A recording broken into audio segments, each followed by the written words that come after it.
শোনায় মুসনাদ আহমদের, আবু হুরায়রা রাদিয়াল্লাহু তাআলা আনহু বর্ণনা করছেন যে একজন লোক এসে বলে, ইয়া রাসূলুল্লাহ ইন্না ফুলানাতান, মদিনায় একজন মহিলা আছে, জনৈকা মহিলা, ইউযকারু মিন কাসরাতি সিয়ামিহা ওয়া সালাতিহা ওয়া সাদাকাতিহা, তার কথা খুব আলোচনা মদিনায় চর্চা হচ্ছে যে অনেক বেশি নফল সালাত পড়ে, অনেক বেশি নফল রোজা রাখে, অনেক বেশি দান সাদকা করে, গায়রা আন্নাহা তুজি জিরানাহা বিলিসানিহা, তবে পাড়া প্রতিবেশীকে তার কথার দ্বারা, ভাষার দ্বারা কষ্ট দিয়ে থাকে,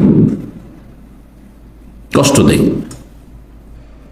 নামাজে ত্রুটি ছিল না, রোজায় ত্রুটি ছিল না, দান যাকাত ছাড়া দান সাদকা তো ত্রুটি ছিল না, ওগুলো সব ঠিক ছিল, ইবাদত বন্দেগী ঠিক ছিল, কিন্তু আখলাক চরিত্রে অধপতন ছিল, নৈতিকতা ছিল না, মানবতা ছিল না, কষ্ট দিয়ে থাকে পাড়া প্রতিবেশীকে।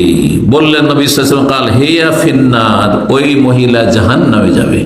আরে অস্থায়ী হোক আর স্থায়ী হোক, হ্যাঁ, পাপিষ্ট যদি কাফের না হয় তো অস্থায়ী জাহান্নামী হবে, অস্থায়ী জাহান্নামে যাবে, নবী সাল্লাল্লাহু আলাইহি ওয়াসাল্লাম বলেছেন। আর যদি এটাকে হালাল মনে করে নেই, যে কোনো মানুষকে কষ্ট দেওয়া হালাল, তাহলে কাফের হয়ে যাবে তখন। তারপরে ওই লোক বলল যে আরেকজন মহিলা আছে, ফাইন্না ফুলানাতান ইউযকারু মিন কিল্লাতি সিয়ামিহা, আরেকজন মহিলা আছে যার সালাত কম, শুধু ফরজ নামাজ পড়ে, আর সিয়াম শুধু রমজান মাসে রোজা রাখে, খুব কমই সারা বছর নফল রোজা রাখে। ইউযকারু মিন কিল্লাতি সিয়ামিহা ওয়া সাদাকাতিহা ওয়া সালাতিহা, নামাজ, দান সাদকা, রোজা এগুলি তার কম, আর যে দান খায়রাত করে সামান্য কিছু, ওই এক মুষ্টি ভিক্ষা দেয়, ফকিরের ভিক্ষা দেয় শুধু, কিন্তু ওয়ালা তুজি জিরানাহা বিলিসানিহা, তার পাড়া প্রতিবেশী কাউকে জীবনে কষ্ট দেয় না, সবার সাথে সুসম্পর্ক, তার সবার সাথে ভালো আচরণ করে। কালাহিয়া ফিল জান্নাহ, এই মহিলা জান্নাতে যাবে। সুবহানাল্লাহ, চিন্তা করো। এই জন্য কিছু কিছু হাদিস প্রমাণ করে যে আখলাক চরিত্রের বিষয়টি অনেক সময় নফল, অনেক সময় নফল ইবাদতের চাইতে গুরুত্বপূর্ণ, ফরজের চাইতে গুরুত্বপূর্ণ না। আগে ফরজ সালাত, এই নয় যে কারো আখলাক চরিত্র আছে আর 5 ওয়াক্ত নামাজ পড়ে জান্নাত, কোশ্চিন কালো জান্নাতে যাবে না, বেনামাজি, কথা বুঝতে পারছেন। কিন্তু ফরজ নামাজ শুধু পড়ে, আর তখনকার যুগে মুসলিম বেনামাজি হবে, নর হোক আর নারী হোক, এটা কল্পনার বাইরে ছিল। আজকের মতো এই আগাছা উম্মত ছিল না, সাহাবায়ে কেরামগণের জামানায় এটা কল্পনা ছিল না যে মুসলিম আবার বেনামাজি হয়। মুনাফিকও নামাজ পড়তো, যারা আকীদার মুনাফিক, মদিনা আব্দুল্লাহ বিন উবাই মুনাফিকের জ্বালা 300 জন ওই উহুদের ময়দান যেতে রাস্তায় ফিরে চলেছিল, তারাও নামাজ পড়তো, তারা নামাজ পড়তো, কিন্তু অলসতার সাথে নামাজ পড়তো, নামাজ চুরি করতো, মানে ফজর হইতে গেল না, হ্যাঁ এইরকম রাতের অন্ধকারে এশাতে গেল না। এই জন্য নবী সাল্লাল্লাহু আলাইহি ওয়াসাল্লাম বলেছেন সবচেয়ে ভারী নামাজ হচ্ছে মুনাফিকদের উপর এশা ফজর। রাতে এশাতে অন্ধকারে কষ্ট লাগে যেতে, সুতরাং যায় না, আর ধরাও খাবে না সাহাবায়ে কেরামদের কাছে, কেউ বুঝতেও পারবেন না, কারণ আজকালের মতো লাইটিং নেই। ছিলাম, তুমি দেখোনি হয়তো, আমি ছিলাম তো, নামাজ পড়তো।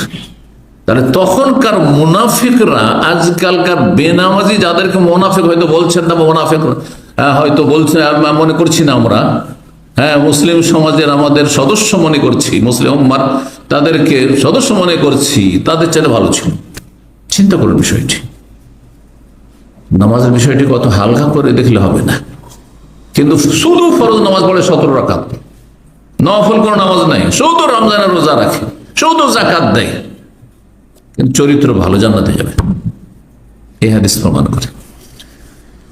মুসনাদ আহমদের 9298 নম্বর হাদিস। আল্লামা আলবানী রাহিমাহুল্লাহ সহিহ তারগীবে 2560 নম্বর হাদিস, হাদিসটিকে সহিহ বলেছেন। গালমন্দ করা, কাউকে গাল দেওয়া সম্পর্কে শোনেন, নবী সাল্লাল্লাহু আলাইহি ওয়াসাল্লাম বলেছেন, সহিহ বুখারী মুসলিম হাদিস, সহিহ বুখারীতে 46 নম্বর হাদিস, সহিহ মুসলিমে 97 নম্বর হাদিস।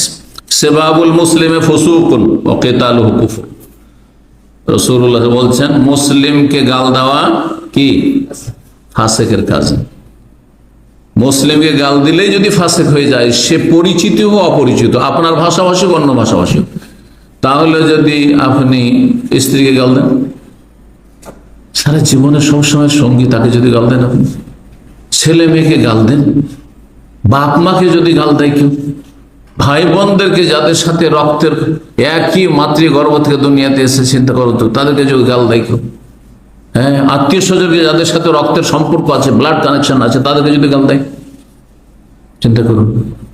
আলেম ওলামাদেরকে কেউ যদি গাল দেয়, যারা জান্নাতের পথ দেখায় জাহান্নামের পথ থেকে নিয়ে আসছে ফিরিয়ে বিভ্রান্তদেরকে, হ্যাঁ, উদ্ভ্রান্তদেরকে, পথভ্রষ্টদেরকে, তাদেরকে যদি গাল বন্ধ করে, যেমনটা করছে আজকাল বেদাতপন্থীরা, হ্যাঁ, যত বেদাতীরা রয়েছে তারা সবচেয়ে বেশি কোরআন সুন্নাহ আলেমদেরকে গাল দিয়ে থাকে, তাদের মানহানি করে থাকে।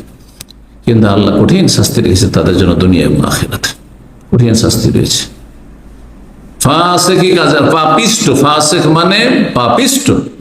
মুসলিমকে গালমন্দ করা হচ্ছে পাপী লোকের কাজ, পাপিষ্ট লোকের কাজ। ফাসেক মানে আল্লাহ রসুলের নাফরমান, বিরুদ্ধাচরণকারী।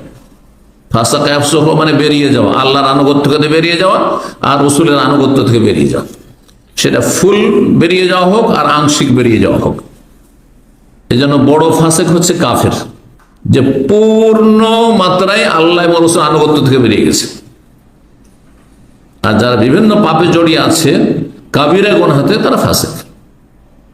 যতটা পাপ কাবিরা গুনাহ আছে তত বেশি বেরিয়ে আছে আল্লাহ এবং রসুলের আনুগত্য থেকে। আল্লাহ রাব্বুল আলামিন তার এবং তার রাসূলের আনুগত্য করা তৌফিক দান করেন, নাফরমানি থেকে আমাদের বেঁচে থাকার তৌফিক দান করেন, সততার জীবনযাপনের তৌফিক দান করেন।